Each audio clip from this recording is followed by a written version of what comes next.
Hey guys, Swagmaster64 here, and today I got my braces removed, and I got my aligners in my mouth right now, so that's why I sound a little fucked up. So this video is actually going to be narrated by future me.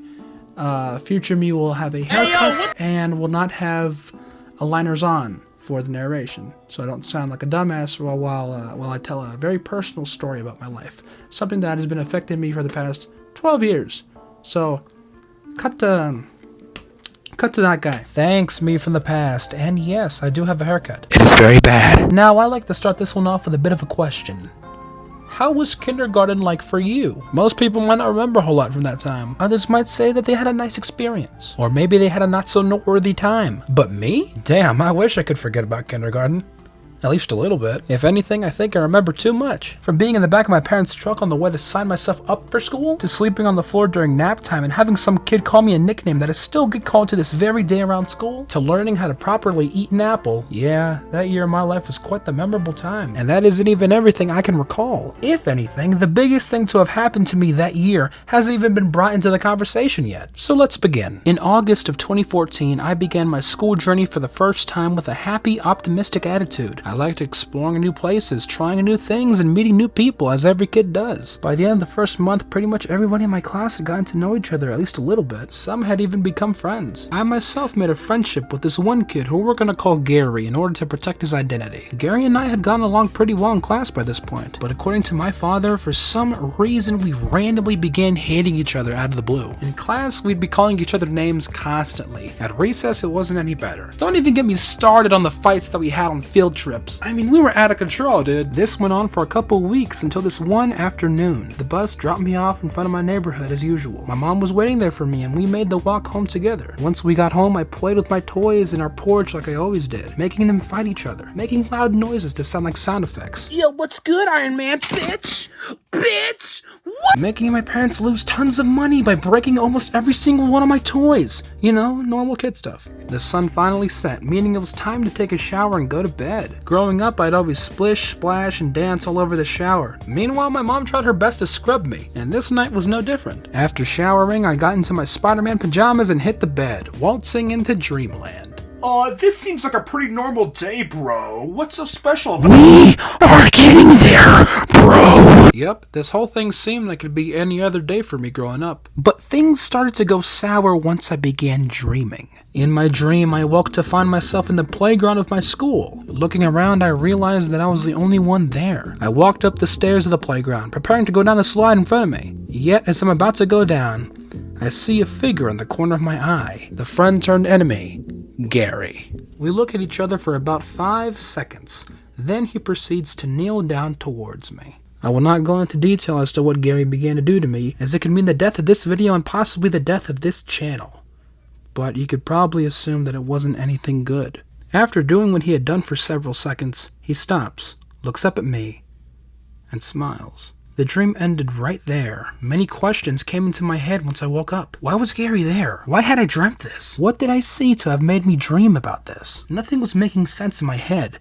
I mean, how could it? I wasn't even old enough to make a Twitter account by this point, let alone comprehend my horrific dream. I went to school that day a changed person. I remember not talking to anybody at school. Not my friends, not my teachers, no one. This was not like me at all. I was a very social kid and loved making noise whenever I could. On the walk back home, my mom noticed something was off with the way I was behaving, but didn't think much of it and likely assumed that I had a boring day or that I was tired. I didn't play with my toys once that entire day. It seemed like all I did was sit in silence and look at the outside or look at the ground. The sun set once again.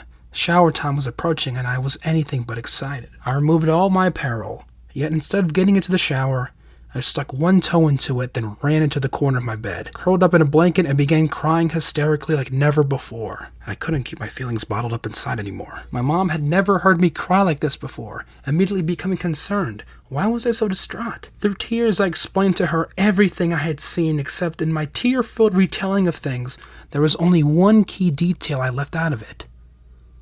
That it was all a dream. My mother was furious and called the police the next day to report the incident. Yes, this is a real police report you are looking at here. My family and I went to the school with the police, who escorted Gary and the teachers into the hallway. Gary, in an incredibly confused and scared state of mind, was taken to the principal's office to talk about what had happened. what he had supposedly done. He came out a few minutes later in tears as he had no idea what was going on and what he was being accused of. Then it was my turn to talk to the principal.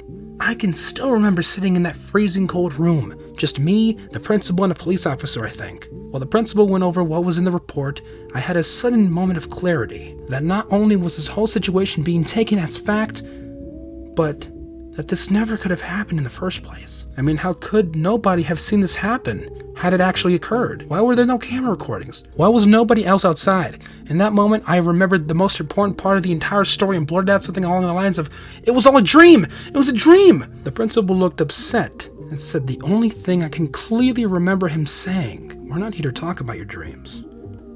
It's something. I forget. It's been a long time." Now, I myself am not entirely certain on what happened immediately afterwards, but I do know what ended up happening to Gary. Initially, my mom only requested that Gary be moved to a different classroom within the school, but his parents thought differently. Gary was moved to another school, making the principal interrogation the last time we'd ever see each other ever again. I was sent to a therapist for about a month who specialized in helping children. This sounds like it would have helped me recover, but it did not. If anything, her recreating the entire incident with shitty looking SML puppets that had thumbs for penises didn't do a whole lot of good to my worldview. A month after the whole thing went down, it seemed like I had managed to move on from the whole dream situation and went back to being a weird, jolly kid. This would be where I'd end the story, but it ain't exactly the end, if you know what I mean. In my 4th grade year, my parents randomly sent me back to therapy because they believed I still needed help, which I didn't. I was in the happiest years of my life,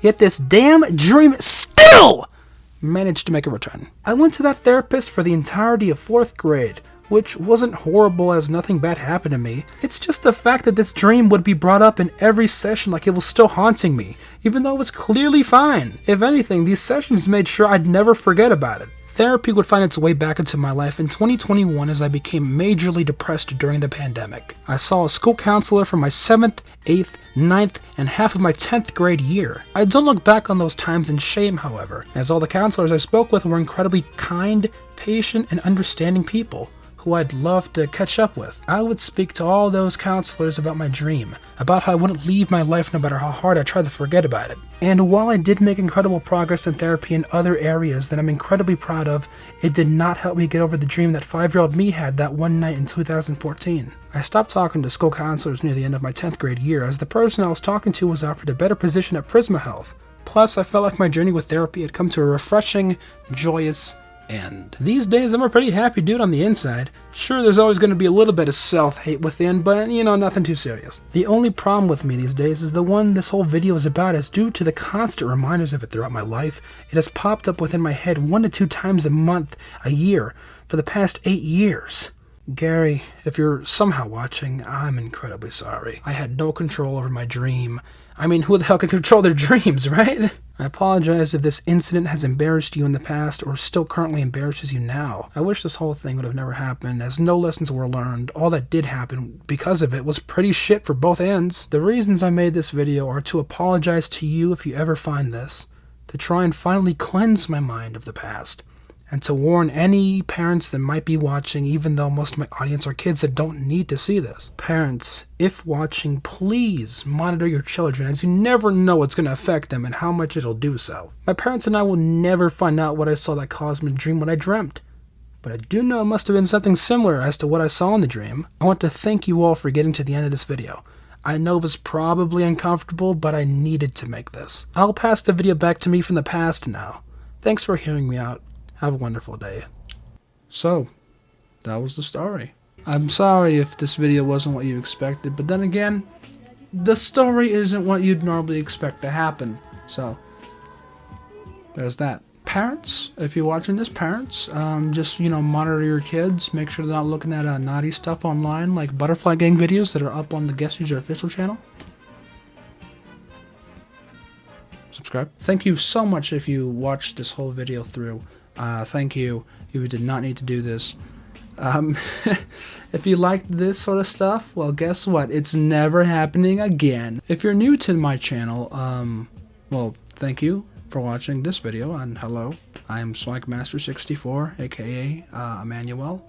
And if you want more videos to watch of mine, here are some videos I'd recommend. And this is my second channel here, where I have this video with my friends. I think it's pretty cool, pretty funny, and I hope to make more soon for you guys. And as always, scabba-da-douche.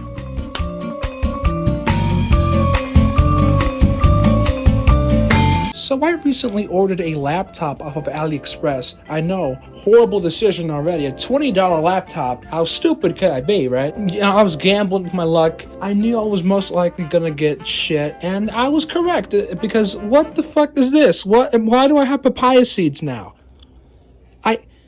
I guess I have papaya seeds. I can grow papayas.